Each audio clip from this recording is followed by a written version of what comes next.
오늘 우리에게 주시는 하나님의 말씀을 같이 읽겠습니다. 하나님의 말씀은 신약성경 마태복음 18장 21절에서 35절까지 말씀입니다.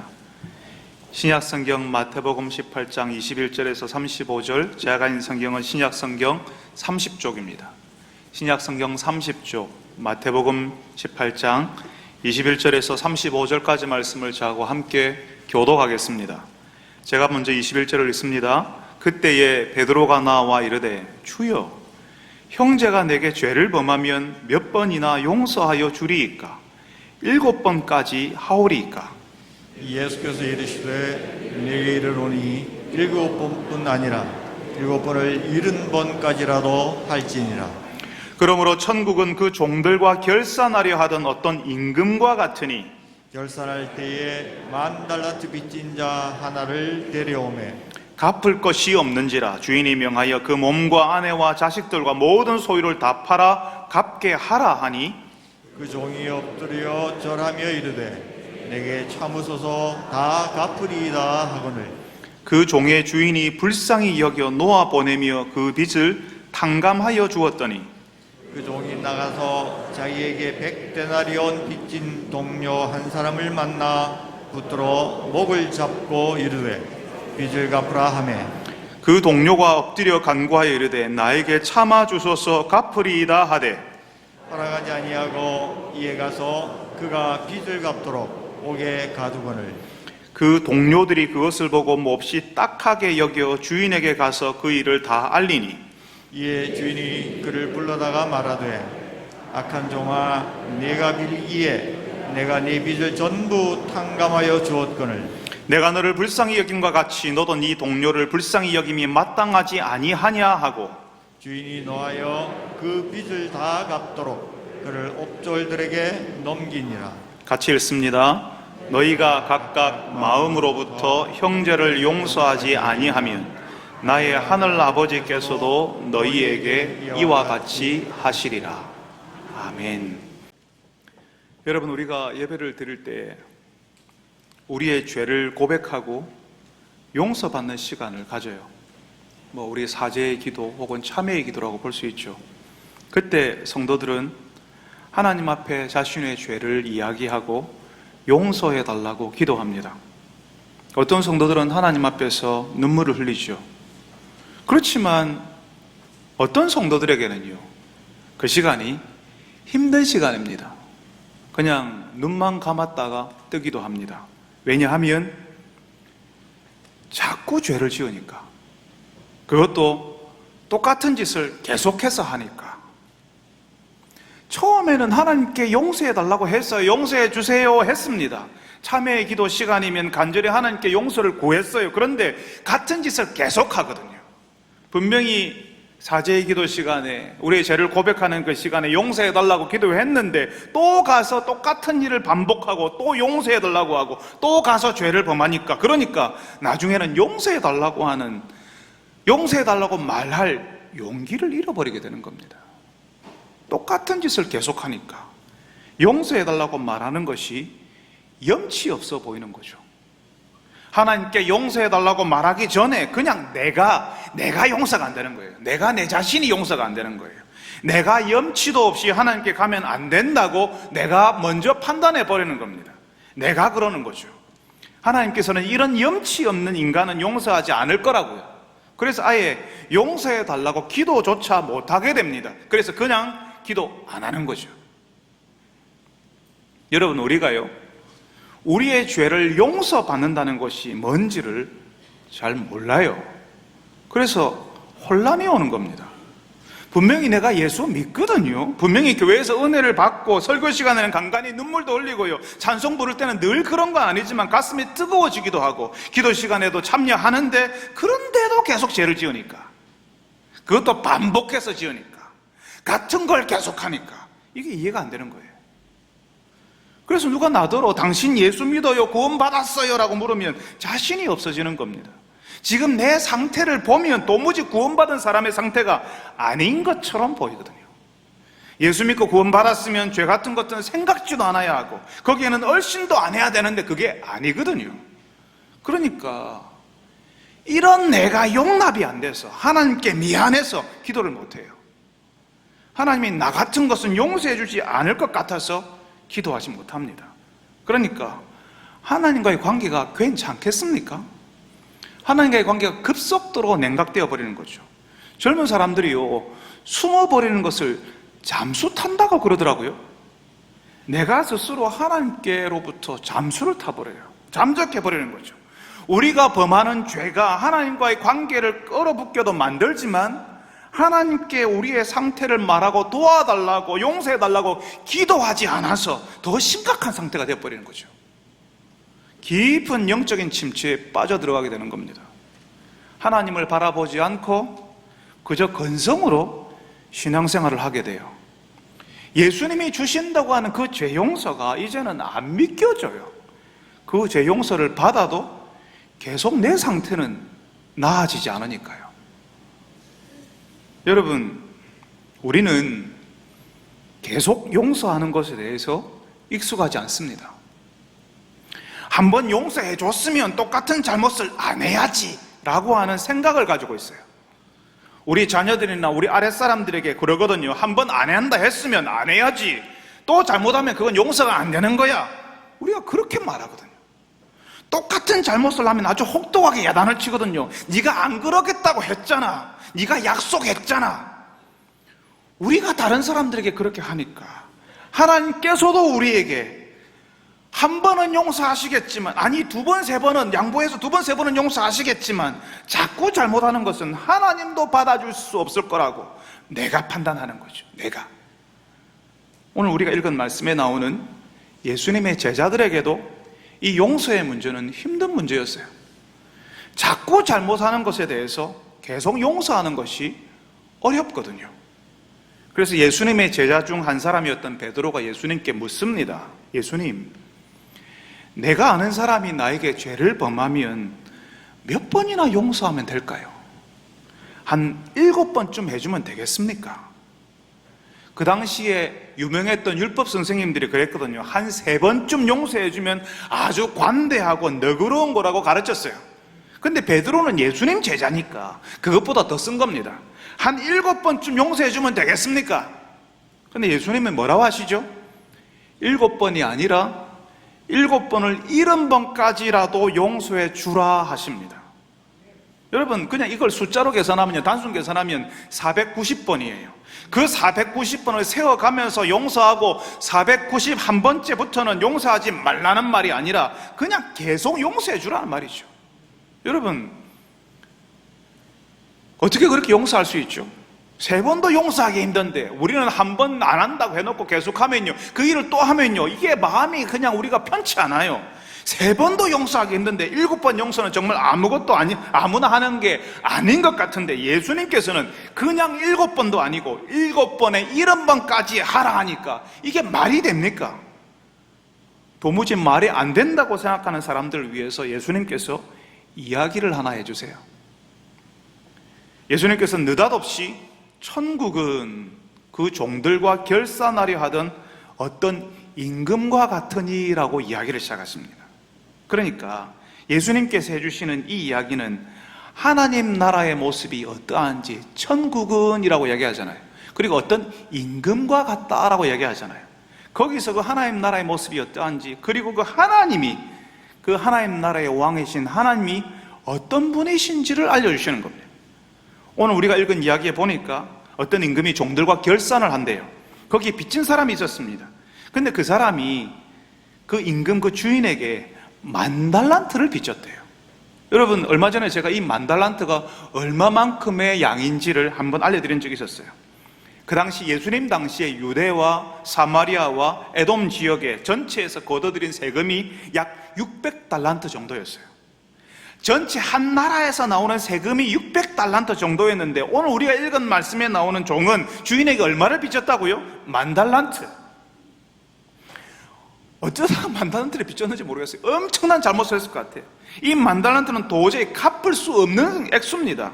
어떻게 그 빚을 지게 되었는지 모르지만 개인이 어떻게 할 수가 없는 거예요. 우리 시대에는요, 빚을 갚을 수 없으면 파산 신청이라도 하잖아요. 근데 그 당시에 빚을 지면요, 자신의 소유를 팔아야 됐어요. 자신의 몸도 팔고 가족도 다 팔아서 빚을 갚아야 했습니다. 그렇게 해서 팔려서 가는, 노예로 가는 게 그 시절이었어요. 그러니까 빚을 진 이 종이 다급하니까 주인에게 뭐라고 하냐면요, 엎드려 절하면서 조금만 참아달라고, 자기가 다 갚겠다고 그러는 거죠. 10,000달란트를 갚겠다고 말하지만 갚을 수 없는 거예요. 어떻게 10,000달란트를 갚을 수 있어요? 여러분, 그 당시 일용 노동자의 하루 품삯이 한 데나리온이었습니다. 은화 한 개, 한 데나리온. 이 한 데나리온이 6,000개가 있어야, 6,000데나리온이 있으면 한 달란트가 됐습니다. 그러니까 한 달란트가 6,000일의 품삯이니까 20년치 품삯이거든요. 한 달란트가 20년치 품삯이니까 그 빚이 10,000달란트라고 했으면 20만 년 일해야 갚을 수 있는 거죠. 그거 어떻게 갚아요? 20만 년을 일해야 갚는데 갚을 수 없습니다. 그런데 그 주인이요, 그 빚진 사람 때문에 마음이 흔들리는 거예요. 우리가 읽은 말씀에는 그 주인이 이 종을 불쌍히 여겼다라고 이야기합니다. 그리고 그 빚을요, 세상에 다 탕감해줘 버렸어요. 말도 안 되는 일이 벌어지는 거죠. 여러분, 그 당시에 빚을 탕감해 주는 일은 없습니다. 왜 빚을 탕감해 줘야 되죠? 빚을 탕감해 주는 순간 그 빚이 고스란히 그 주인에게 손해가 되는 거잖아요. 받을 게 있는데 안 받으니까 그게 다 손해잖아요. 엄청난 빚이잖아요. 10,000달란트예요. 빚을 못 받아서 문제지 빚을 안 받는 일은 없었다는 겁니다. 그런데 예수님께서 도저히 있을 수 없는 일, 빚을 탕감받는 일이 이 사람에게 일어났다는 거죠. 그 이유가 이 주인이 그 사람을 불쌍히 여겨서 그랬다는 겁니다. 여러분, 지금 예수님께서 이 이야기를 왜 하시지요? 예수님은 지금 이 이야기를 통해서 하나님이 어떤 분이신지를 말씀하시는 겁니다. 우리가 어떤 구원을 받았는지를 알려주시는 거죠.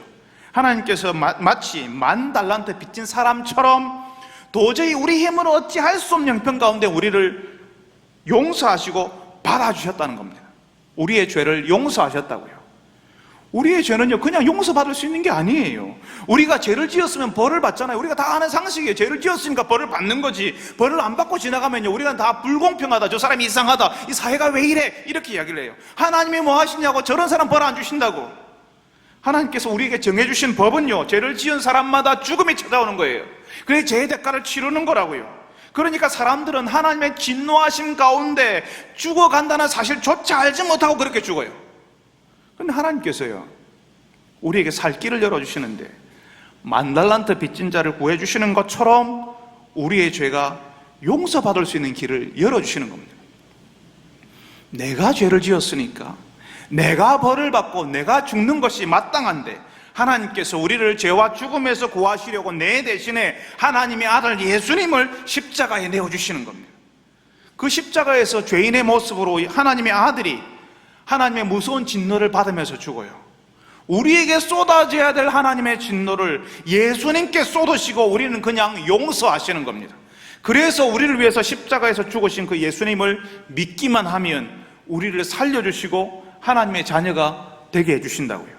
우리의 죄가 용서받는다고요. 우리가 예수님을 믿습니다, 이제는 예수님을 따라서 살기를 원합니다 할 때에 하나님의 죄 용서가 우리에게 찾아옵니다.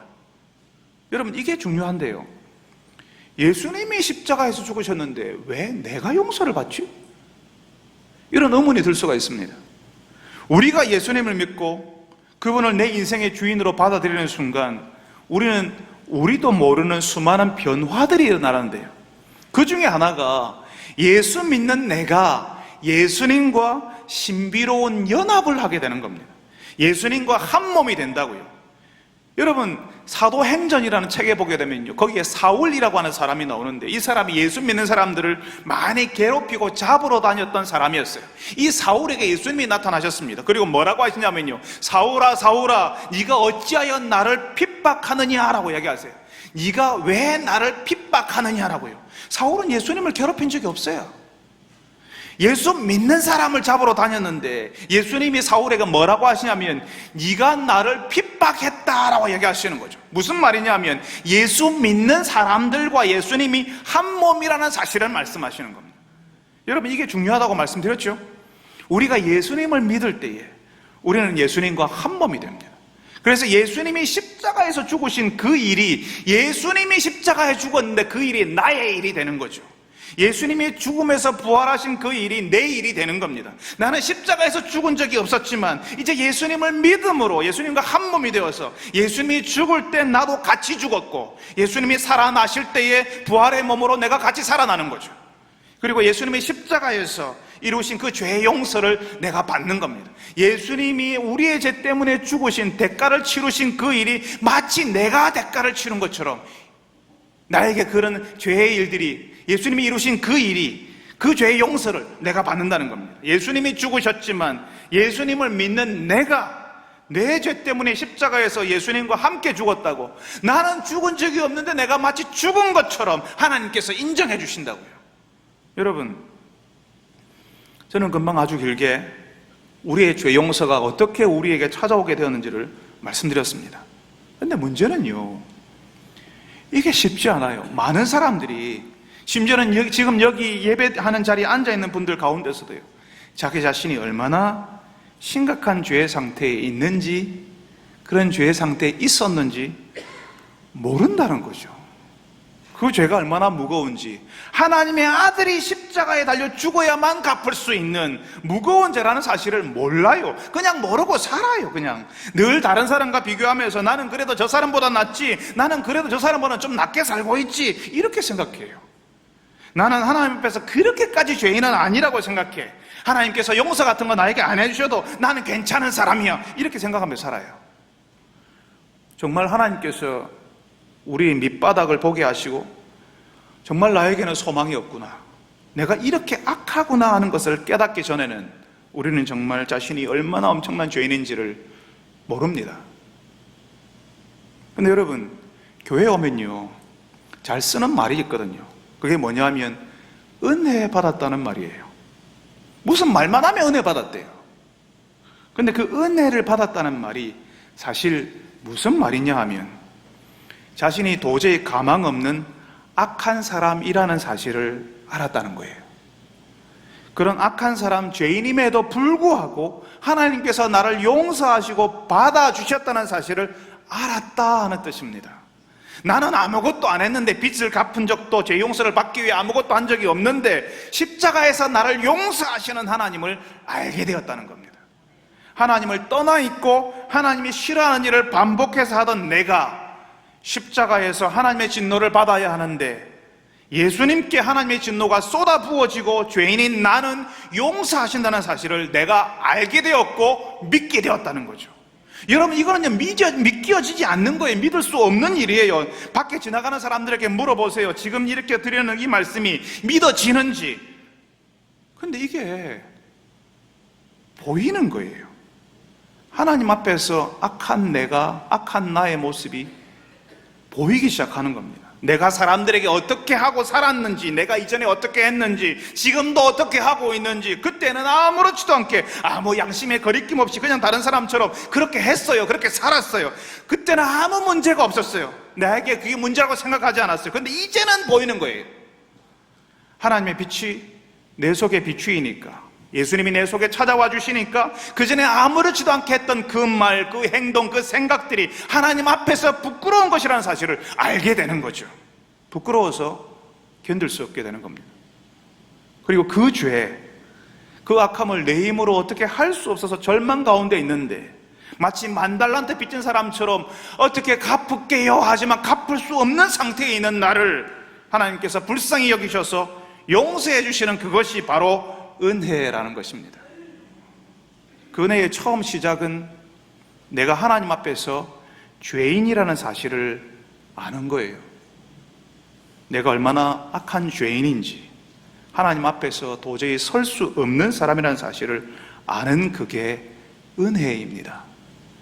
그리고 세월이 흘러 우리가 성숙할수록 우리가 죄인이라는 사실을 더 깊이 알게 됩니다. 그런데 감사해요. 왜냐하면 내가 이렇게 악한 사람인데 이런 나를 용서하셨구나, 이런 나를 받아주셨구나 하고 알게 된다고요.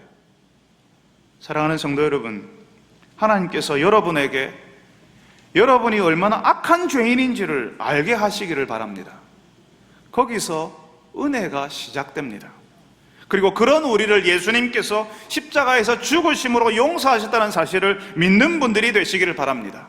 예수 그리스도를 나의 주, 나의 하나님으로 믿을 때에 그 예수님의 십자가가 나의 일, 나의 사건이 되고 하나님의 용서하심이 나에게 찾아온다는 사실을 실제로 경험하는 여러분들이 다 되시기를 바랍니다. 여러분, 우리는 예수님을 믿어서 죄 용서를 받았어요.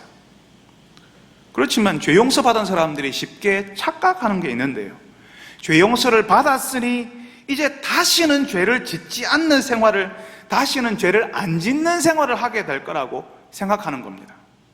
그런데 우리는 죄를 짓잖아요. 그것도 같은 죄를 반복해서 계속해요. 그러니까 그런 나를 보면요, 이게 혼란스러운 거예요. 예수님을 믿는데, 내가 구원받은 사람인데, 죄 용서를 받았는데 내가 아직도 이래도 되나 하는 생각이 드는 거죠. 이게 자꾸 반복되면요, 하나님 앞에 나가는 것이 염치 없는 것처럼 느껴진다고요. 또 나는 구원받은 사람이 아니구나, 이렇게 사는 걸 보면 나는 하나님의 용서를 받은 사람이 아니구나 라고 하게 돼요. 그래서 하나님과 멀어지게 된다고 말씀드렸죠. 여러분, 하나님께서 우리에게 주시는 용서는요, 우리가 평생을 사는 동안 계속 용서해 달라고 해도 또 용서해 주시는 그런 용서를 주셨습니다. 우리가 생각할 때는, 내가 판단할 때는 그냥 내 생각에는 똑같은 죄를 짓고 또 짓는데, 하고 또 하고 하는데, 분명히 용서를 구했는데도 이번 주에 똑같은 짓을 반복하면 정말 염치가 없어서 부끄러워서 그럴 죄를 짓는 내가 너무나도 미워서 용서해달라는 말을 못하겠는데, 하나님이 우리에게 주신 용서는 그래도 용서하시는 용서라는 겁니다. 사랑하는 성도 여러분, 똑같은 죄를 반복하고 범하고 나면, 똑같은 죄를 반복해서 범하고 나면 괴롭고 힘드시죠? 부끄럽고 하나님께 기도하는 것이 염치 없어 보여서 죄송하시죠? 그래서 용서해 달라고 차마 못 하시겠죠? 여러분, 저도 그렇습니다. 저도 같은 죄를 계속해서 반복하는 제 모습이 너무 한심하고 괴롭습니다. 그렇지만 다시 예수님께 나와야 합니다. 부끄럽지만 또 용서해달라고 해야 합니다. 예수님께 내 죄를 가지고 나와서 용서해달라고 구해야 합니다. 여러분, 우리가 죄를 지었을 때요, 우리 속에서 소리가 들려요. 사탄이요, 우리의 부끄러움과 죄책감을 이용합니다. 우리를 자꾸 우리 속에서 고소를 해요. 비난을 해요. 네가 그래가지고 목사냐, 네가 그래가지고 장로냐, 집사냐, 권사냐, 그런 죄를 하나님이 용서해 주시겠냐, 어떻게 같은 죄를 짓고 또 하고 또 하고, 그래서 하나님이 용서하시겠냐, 염치도 없구나, 이렇게 우리를 고소하고 우리를 하나님과 멀어지도록 합니다. 예수님의 용서하시는 은혜를 구하지 못하게 만들어버려요. 우리와 하나님과의 관계가 얼어붙어 버리게 하는 겁니다.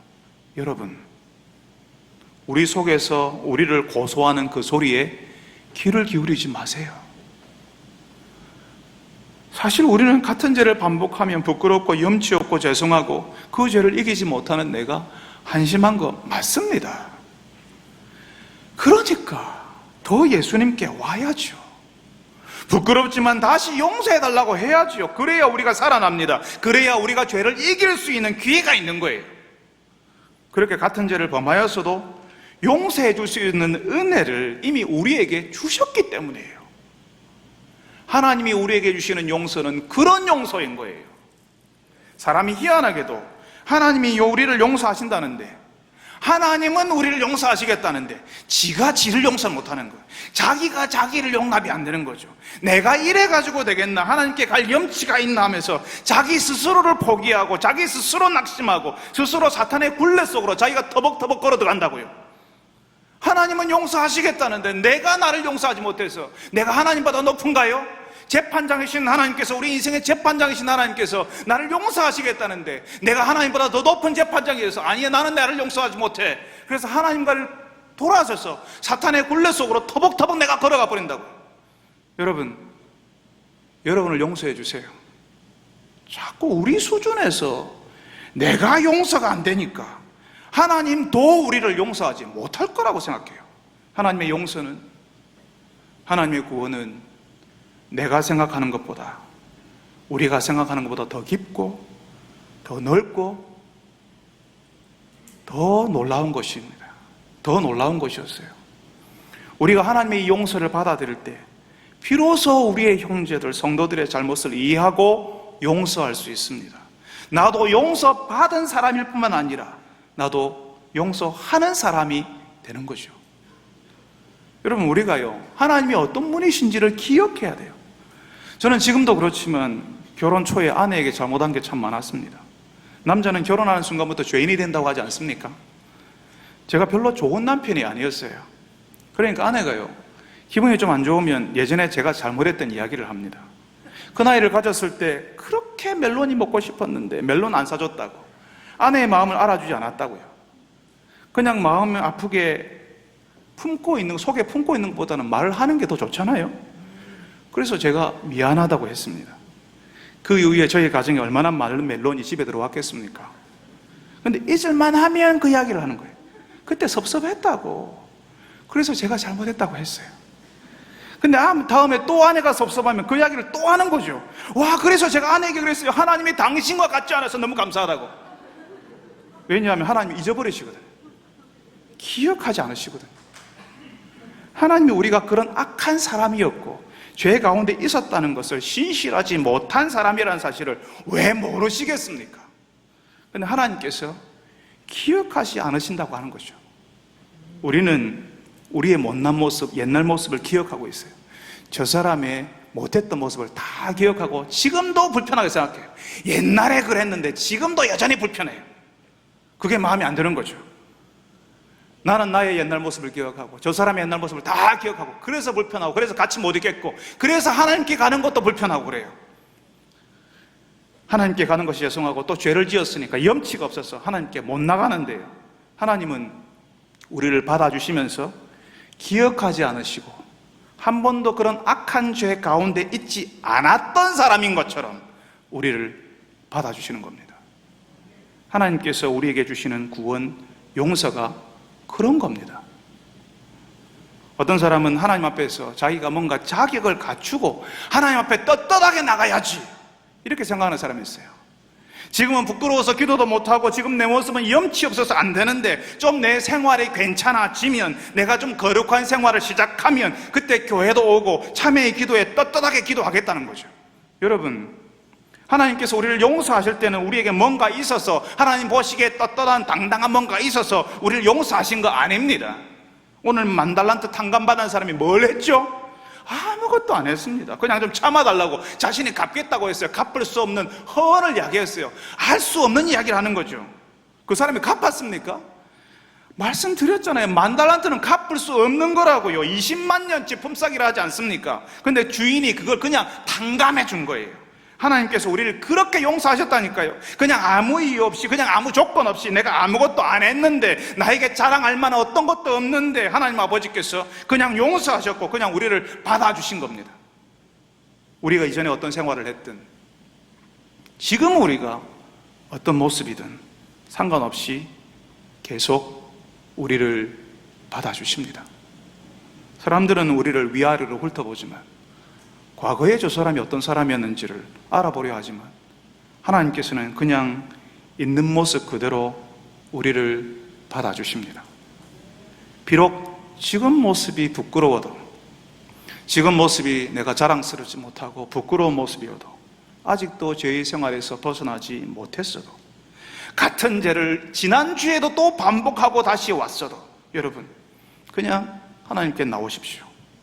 하나님께서 우리에게 주시는 용서는 우리의 모습과는 전혀 상관없이 주시는 용서입니다. 같은 죄를 반복해도, 내가 아직 그럴듯한 자격을 갖추지 못해도, 그래도 내가 당당하지 못해도, 떳떳하지 못해도 주시는 용서입니다. 하나님께서 우리에게 허락하신 용서가 어떤 용서인지를 알고 오늘도 하나님 아버지께 나아올 용기를 가지시는 성도들이 되시기를 바랍니다. 여러분, 사도신경을 같이 읽으면요, 우리의 죄가 용서받는 것을 믿는다고 예배 시간마다 고백을 해요. 그때 그 용서는 지금 나의 상태를 받아주시는 용서를 믿는다는 말이에요. 그래서 하나님께서도요, 용서하시는 하나님을 믿는 사람에게 요구하시는 것이 있습니다. 그것은 우리도 다른 사람을 용서하라는 것입니다. 오늘 우리가 읽은 말씀에서 10,000달란트 빚진 자가 탕감받았는데 100데나리온 빚진 자를 용서하지 않잖아요. 그래서 하나님께서 실망하신 것을 보여주십니다. 하나님의 기대는 용서받은 사람이 용서하는 것이거든요. 여러분, 저도 알고 있습니다. 다른 사람을 용서하는 것이 얼마나 어려운지를 알고 있습니다. 그 사람이 나에게 고통을 준 사람이면 더 용서할 수 없죠. 오히려 복수해줘야 되죠. 그 사람만 생각하면 내 마음에 분노가 치밀고 갚아주고 싶은 마음이 든다면 용서할 수 없죠. 오히려 예수 믿으니까 용서해줘야 돼. 네가 예수 믿는 사람이니까 용서해야지. 존양호 목사님을 봐라. 자기 아들 죽인 사람도 양자로 받아들이잖아. 원수를 예수님처럼 사랑했잖아. 근데 너는 왜 용서하지 못하니? 라고 하는 그 말이 용서하지 못하는 나를 더 아프게 해요. 용서할 수 없는데 용서하라는 그 말이 우리를 더 힘들게 한다고요. 우리가 억지로 용서할 수 없습니다. 하나님께서 우리를 용서하시는데 와, 저것들 진짜 용서가 안 되는데 할 수 없지, 억지로 용서해야지, 그러셨겠어요? 하나님께서는 그냥 용서하고 싶으셨고 우리를 품고 싶으셨어요. 그래서 예수님이 십자가를 지시고 거기서 죽으신 겁니다. 용서의 고통을 기꺼이 받아들이신 거죠. 여러분, 용서는 억지로 할 수 있는 게 아닙니다. 용서할 수 없다면 아직 용서하지 못하는 거죠. 용서하지 못하는 여러분을 이해해 주세요. 좀 기다려 주십시오. 오히려 하나님이 나를 용서하신 것을 이해해 보세요. 10,000달란트 탕감해 준 게 도대체 뭔지를 한번 알려고 해보세요. 하나님께서 나를 용서하시기 위해서 어떤 고통 속으로 들어가셨는지 알려고 해보세요. 하나님이 주신 구원, 그 용서를 아는 것도 세월이 많이 걸리는 일입니다. 저는 이제 50대 중반이 됐습니다. 50 중반을 사는 동안 미운 사람 하나 없었고 나를 힘들게 하는 사람 하나 없이 평탄하게 둥글둥글하게 살았을까요? 그렇지 않습니다.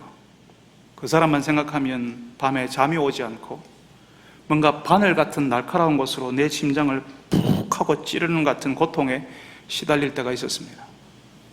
예수를 믿으니까 그 사람 용서해야지, 내가 품어야지, 그런 게 안 통합니다.